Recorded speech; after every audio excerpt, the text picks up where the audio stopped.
As Speaker of the House, on behalf of the United States House of Representatives, it is my honor to join the Tibetan people and so many friends of Tibet to send warm birthday greeting wishes to His Holiness the Dalai Lama. Tunkar is a beautiful opportunity to celebrate His Holiness and the message of hope and spiritual guidance that he has shared with the world. And it is an opportunity for all peace-loving people to recommit to our mission, to ensure that the Tibetan people can practice their faith, speak their language, and celebrate their culture freely, without interference or intimidation from Beijing.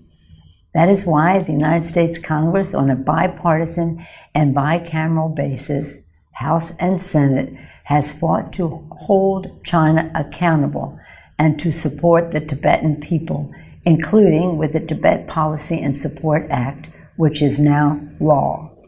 And we will continue to take further strong action to support Tibet. On this special day, I recall, as I often do, the bipartisan congressional delegations that I've been honored to lead to Dharamsala.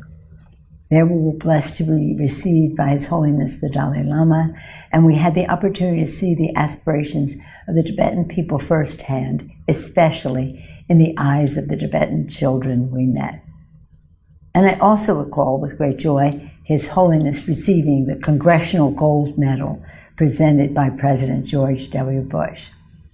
To support the aspirations of the Tibetan people, may our people and leaders continue to work together to advance the noble cause of peace. And may His Holiness's birthday bring happiness, health, and security to all Tibetans and the world. Thank you.